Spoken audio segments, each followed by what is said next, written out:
Kuyanibikelela enhlamba sizansi ningizimi nenyakatho njwala kaNempumalanga uZekode lo nibingelelayo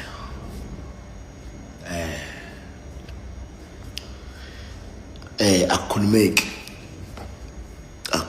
umoya wami ubuhlungu kakhulu nje ubuhlungu kakhulu umoya wami ngani ngoba angazi noma ngizothi mhlambe ngizovuka ngiyaphupha uyabona ibhlungu lento ngani ngoba ngiyazi ukuthi abaningi ngibuka la ama video circulator ngisendelwa abantu enhlamba sizansi kuthiwa hawu umkhulu awuqinisile indaba kasiqiniseko angifuni mina ukuthi bafowethu sike sihlalene lo daba ngani ngoba bafowethu engakukhuluma ngabuya futhi ngakusasa ngathi cha lokho kunjalo ngiyahoxisa cabanga ukuthi 4 days back ngoba ngikhumbula kahle into enjalo ngayikhuluma evidweni ngathi siqiniseko akabhasobe ngani ngoba kunesibonakaliso engisibonayo ngaye ukuthi kunabantu abazingela ukuphila kwakhe ngibhlungu ngani ngoba uyazi ukuthi kunabantu abacabanga kancane la ngaphandle abazothi hayi uZekode uyazana neinkabi kanti angazani nayo inkabi mina ngibonile comment efana leyo ngani ngoba kuke kavela ukuthi kena Zekode ndini lo wageza abantu ababulala uDubula ngibhlungu nje ngale yonto ngiyacela singane sikamama mangabe lento ikhona angifuni ukuyikholwa angazani nabantu mina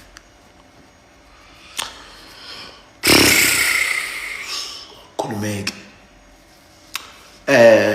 ngayibona into mina engayibona ngaleso sikhathi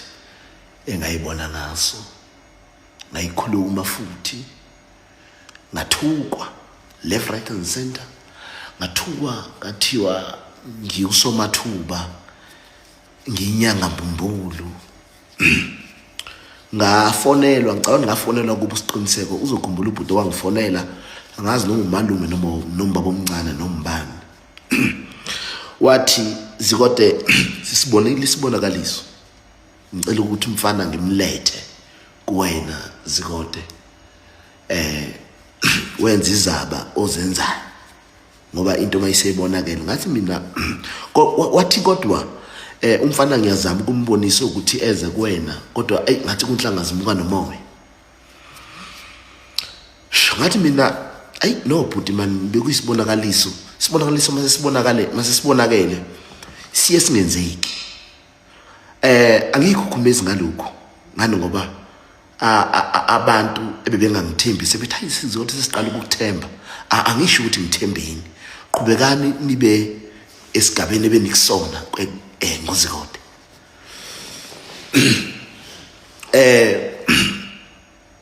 okay athi ubhuti lo ngizozama ukukhuluma nosiqiniseko size naye usho ukuthi ke nabahlulana ngani ngoba kunomuntu owangifonela engeke ngize ngimusho ngoba naye udumile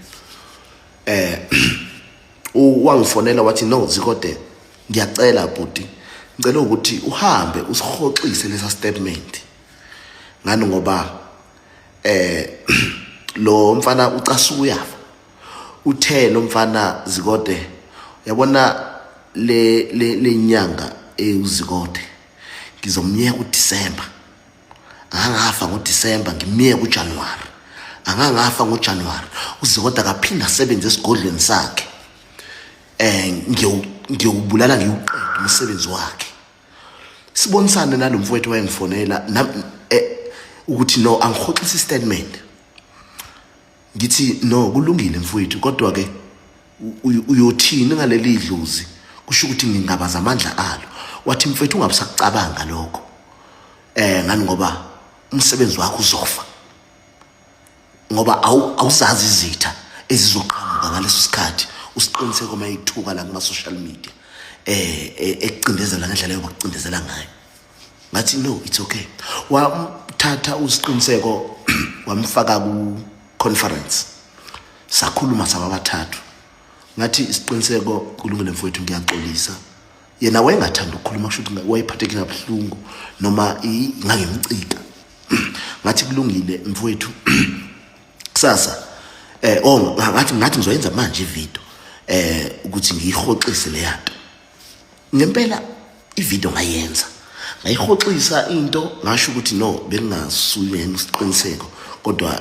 ngibone nje kulabantu laba abathuka abaculi bakamaskandi kodwa ngiqangelo yena iyona ndlela engakhuluma ngayo leyo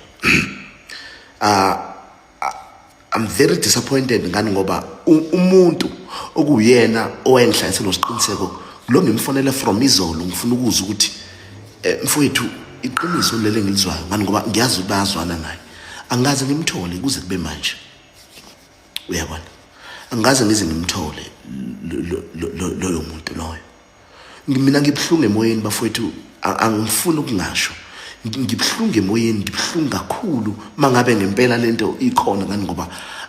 ngafuna ukuyithemba ngani ngoba mina ngiyengazi ukuthi kena ukubonakala kwesibonakaliso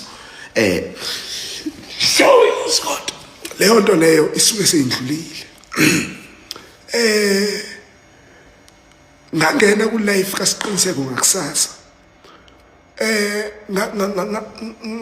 ngangena ngathula wakhuluma uSiqiniseko mabemtshela abantu hey bathe wena ziqoqo uzolimala bathe lama comment ena yangicika angitshela ngenyanga eziphuphile mina uyabona akwangangiphatha kabuhlungu futhi lokho ngiqhubeke ngilive ngulalele likhulu lento mina ngishaya uvalo inhliziyo yami ibhlungu kakhulu mndeni wakamvelase ngiyaxolisa kakhulu bafowethu niduduzeke emndenini niduduzeke bafowethu mhlawumbe nani ningaze ningibheke mhlawumbe ngenye indlela ukuthi hawu zikode ndini lo mhlawumbe uyazana nabantu ababulana abafowethu cha ukuthi angibazi nginyanga nje le yasendulo ekwazi ukubona into ezisemfihlakalweni ngiyaxolisa bafowethu phephisana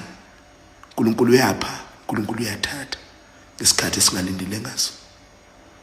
umuntu bangabe ezalwa siyajabula emhlabeni mangabe kufika isikhathi sakhe sokugcina bajabule ngale thina sikhale ngapha ngeke bafowethu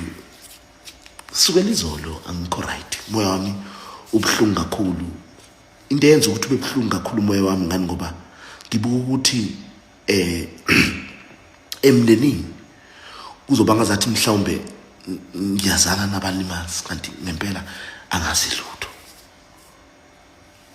uyabona ayi mangabe ikhona lento umoya wamhlungu ngize ngamfonela izolo uSiqiniseko I think I will also even put a voice note ngimshiyele yona namanje akakaze ayivule ngimncenga ngithi bhuti mangabe uyadlala man ngiyakucela mfana kithi ngicela ubuye bhuti man please ngani ngoba umoya wami ubhlungu kakhulu phephisana emndeni phephisana ledla ngalingihle bese ngicela futhi nabantu abakujabulelayo ukufa komuntu ningayenzi lento ngani ngoba sonke sizofa ngendlela futhi ihlo Mvelase ayibhuti ngeke bhuti hayi bhuti ngeke bhuti ngitshele bhuti ukuthi ke nayo into engekho lento engiyibonayo mfowethu